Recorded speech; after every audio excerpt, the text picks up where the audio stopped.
let's get angry. Let's get angrier, as if these other topics weren't enough. So out of Politico, this was wild.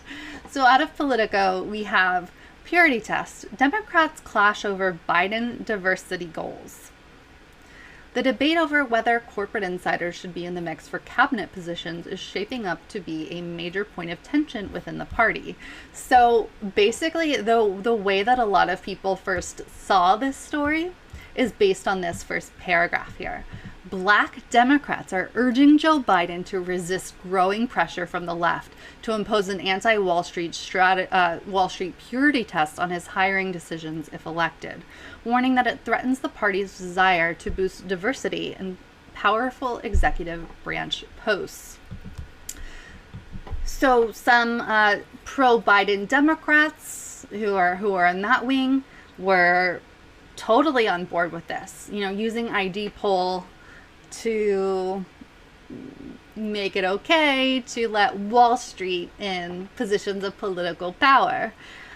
People on the actual left saw right through this, saying, you're using like a single black Democrat, Gregory Meeks, to frame this as if all black Democrats wanted to be okay to let people from Wall Street in positions of power under a Biden administration as long as they're black.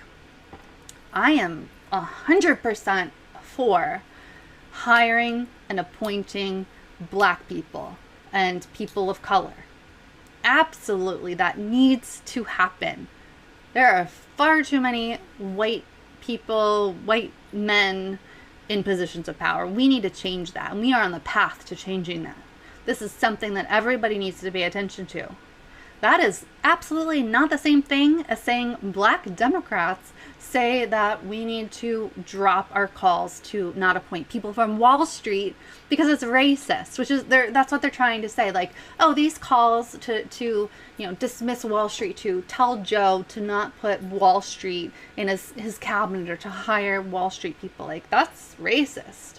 That is not true. They are trying to frame it this way so people feel bad, so they can get the Joe Biden wing to, even those who might say, yeah, we don't really want Wall Street in positions of political power, but to try to get those people to say, oh, okay, like, as long as it's a Wall Streeter who's black, like, that's fine. No, that's not fine. Am I saying that all people from Wall Street are evil, terrible people? No, but they're knowingly taking part in a system that's terrible and evil. Do I think that just because someone is black and is a high-powered Wall Street person, does that all of a sudden make them progressive and great? No, it doesn't. It just doesn't. So this article is infuriating. It was obviously planted and framed a certain way. So again, a quick rundown of the story. Black Democrats are urging Joe Biden to resist growing pressure from the left to impose an anti-Wall Street purity test on his hiring decisions if elected, warning that it threatens the party's desire to boost diversity in powerful executive branch posts. Progressives have been calling on Biden to take a hard line in filling out his cabinet, with groups such as Justice Democrats and Sunrise Movement demanding that he pledge to appoint 0 current or former Wall Street executives or corporate lobbyists to his administration. But black Democrats on Capitol Hill and on K Street, by the way, like, black Democrats on Capitol Hill and K Street, like, that's where all the wealthy, powerful people of the business world of DC are.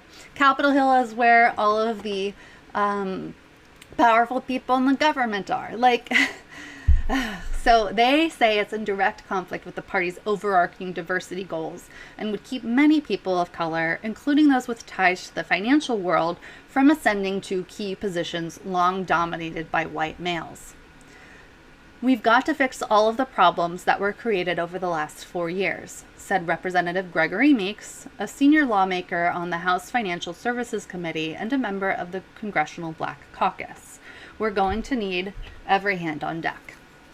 And if you are progressive and not familiar with Gregory Meeks, let me just say that his politics certainly do not align with yours.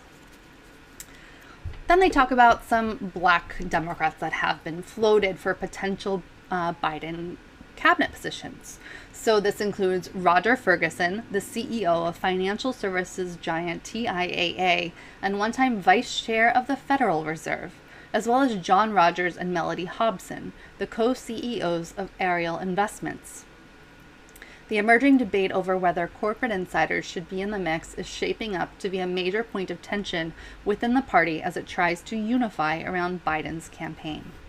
So I won't read this entire thing to you. I do urge you to read it, but it boils down to a disgusting use of identity politics in order to push people from Wall Street through.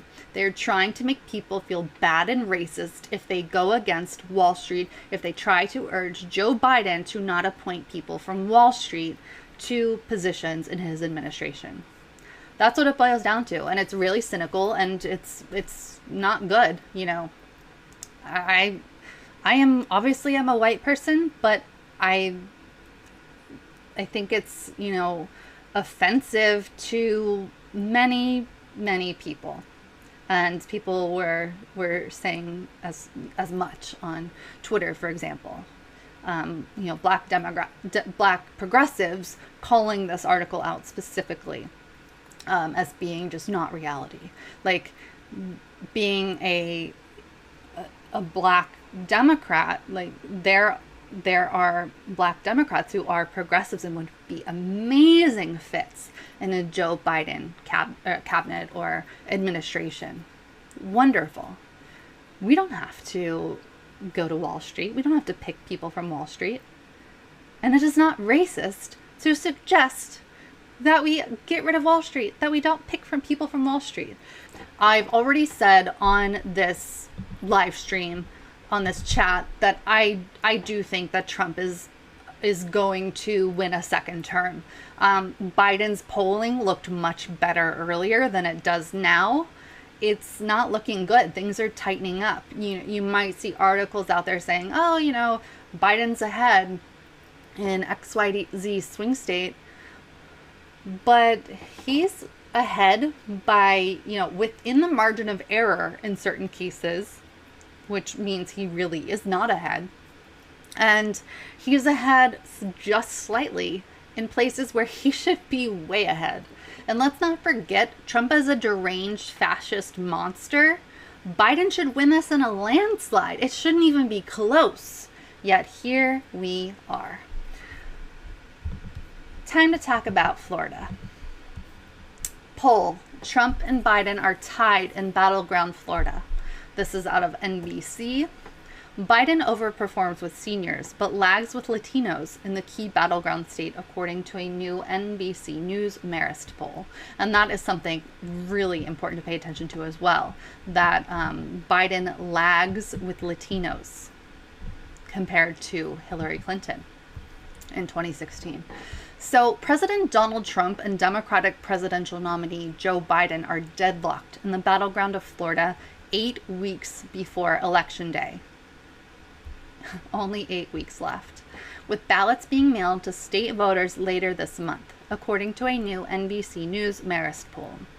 Trump and Biden both get the support of 48% of likely voters, with the president ahead among Latinos in the state and Biden doing better with seniors than Hillary Clinton did 4 years ago. So here we go. Trump, 48%. Biden, 48%. It shouldn't be this way. If Trump wins Florida, pretty much, yeah, it's game over. Trump can't win Florida. Why is it this close? Why is the Biden campaign so hubristic that they don't see what they're doing, that they need to work harder and do better and re-strategize?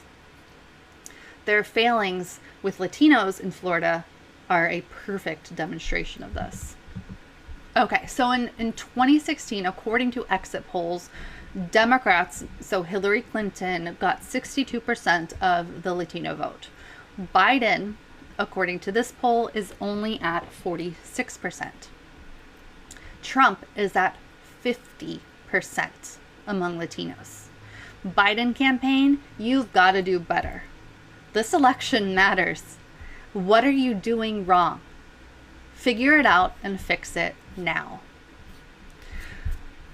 This poll, I believe, is really important. I think it's a big wake-up call for the Democrats, or at least it should be.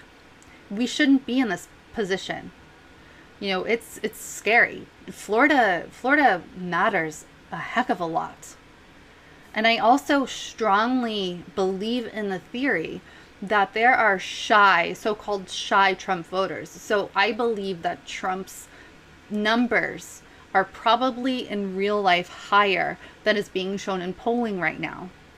Enough to move him up maybe a few points in certain polls, and that matters. Those few points matter. I think, you know, what a shy Trump voter is would be a person who doesn't even want to come forward to a pollster about the fact that they are going to vote for Trump.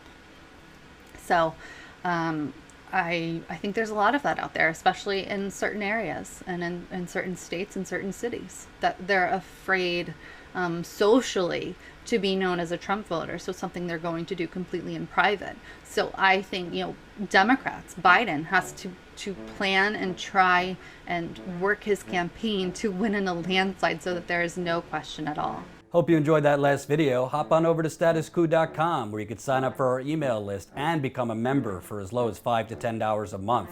Membership is how we grow. That's statuscoup.com/join. And remember, join our email list so we can grow the revolution with you.